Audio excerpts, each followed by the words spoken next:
Our Christmas carols, our Christmas cards paint beautiful pictures of that first Christmas that took place 2,000 years ago, when Jesus, the Son of God, was born as a baby in Bethlehem.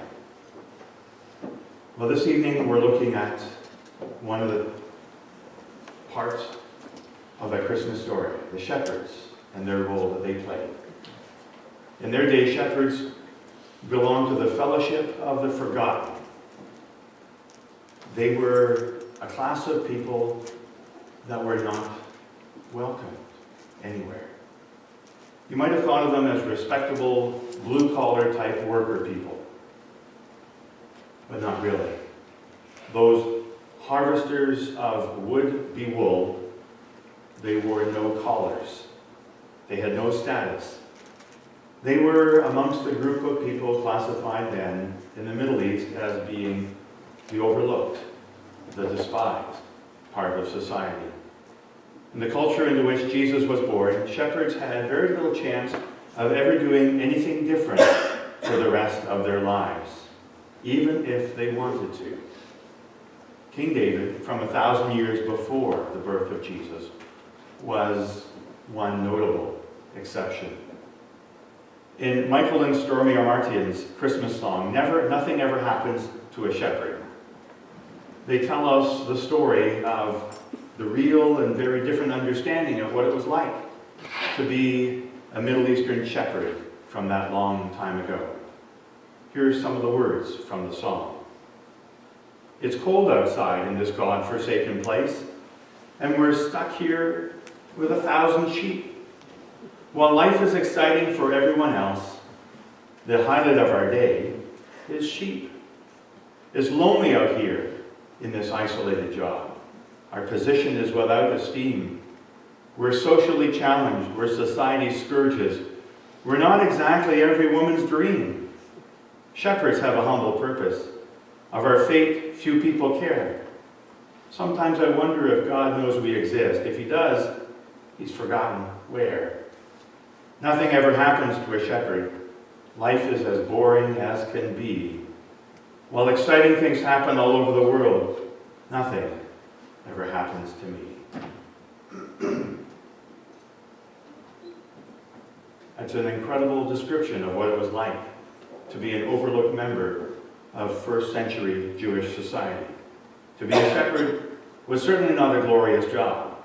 People didn't line up in droves to learn how to be a shepherd.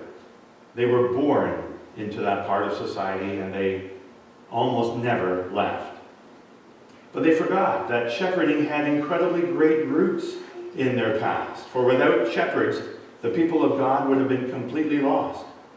The first patriarchs of God's people, the people of Israel, the first great fathers of the faith and race of the Jewish peoples, Abraham, Isaac, and Jacob were shepherds. God taught Moses how to care for and lead God's people, as he taught him how to lead and care for a flock of sheep. In the Old Testament, God used the image of a shepherd to describe his relationship with people. But by the time of Christ's birth, it was unthinkable that God would choose a group of sheep herders to receive the first birth announcement pertaining to the arrival of his Son in the flesh. God chose to honor those shepherds, people of low or no standing in their society, by letting them know in a glorious way that the Son of God, the Savior of the world, had come at last in fulfillment of God's promises. Now, when a baby is born today, who are the first people that you call? Family. Immediate family, extended family, friends. But you might not call Great Aunt Martha because, well, she's kind of weird and no one really likes to hang out with her at all. But you'll call everybody else anyway. And then, of course, we notify, after our family, after our friends, we let the neighbors know the great news that we've just had a baby. Well, God gave the first birth announcement to shepherds, complete strangers to Mary and Joseph, but they weren't strangers to God as part of the point. God had already provided ample news about the arrival of the Savior to the religious leaders through his word. But they just didn't get it. By instructing the angels to go and tell it on the mountains, God wasn't just randomly selecting those who would be the first to hear the great news of the birth of the Savior. God was making a statement to the shepherds and through the shepherds. No bodies are in fact some bodies to God. Those who spent their nights and days caring for sheep with matted wool mattered to God. As we heard from the end of the passage of Luke's Gospel reading tonight, when the shepherds had seen Jesus, they spread the word concerning what had been told them about this child, and all who heard it were amazed at what the shepherds said to them. People were amazed not simply because of the words that the shepherds were telling them, but that it was shepherds who were telling them. That God was using shepherds to broadcast such monumental news. It's something that we would expect to hear on the nightly news and our favorite newscaster sharing the story with the world. When we honor the shepherds in our culture, in ways like God honored the shepherds, that God honored and honors the lowest of the low in our world. When we lift up and honor people that are normally overlooked by showing God's love with them, we honor God and we follow his example. When Jesus was grown up and had begun his ministry among the people, who is it that he was accused of hanging out with the most and sharing life with? The ones who were despised by the rest of the culture, the lepers. He elevated to rightful status alongside of men, women, and children. He loved the people who were considered to be unlovable. He healed those who were sick and the rest of society despised. And when Jesus gave one of several images to the people to define who he is and what his relationship was going to be like with people, the favorite passage, the biggest example that comes to mind is from John's Gospel, chapter 10, where Jesus said that he is the good shepherd. Touching the world with the love of God, Jesus identified with those who had been treated as if they had no worth. Jesus still does the same today.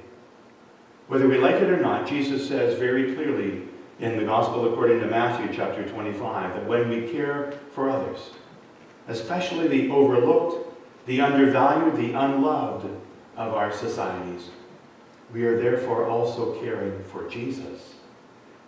And we are sharing our love for him with them. So is there a lonely person in your family tonight, tomorrow? Is there a lonely neighbor in your community around you? How could you make them feel loved and welcomed and wanted?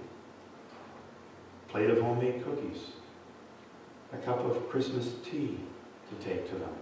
Invite them into your home for Christmas dinner tomorrow night. Seriously? Seriously. In this season, when we remember that there were no guest rooms available, that there was no room in the inn for Mary and Joseph, find out how we can help people all around us in our society. The Christian author and pastor Max Lucado tells the story of how a few years back, about 20 years ago, David Robinson, who was a sports star with the San Antonio basketball team, came to visit Max's church on occasion. Max wrote about it and said, put it this way, quote, He's not a member of our church, but he shows up occasionally. You can imagine the stir that occurs when that 7-foot-tall, striking fellow walks into our worship. He came to the first service, and at the end of it, people mobbed him. The pandemonium finally settled down, and he went his way. And then the second service started. As I stood up to do the announcements, a homeless person walked in the back of the worship space. And he walked down the center aisle with his backpack, his tattered and torn jeans and his torn t-shirt, his face unshaven, wearing a hat on his head, and he had a very distinct odor. He walked down to the front of the sanctuary and sat down. That's when the contrast struck me. When David Robinson entered, he was swarmed by people. People wanted to touch him. They wanted to be close to him. They wanted him to know that they were there. Nobody jumped up to sit next to the homeless man.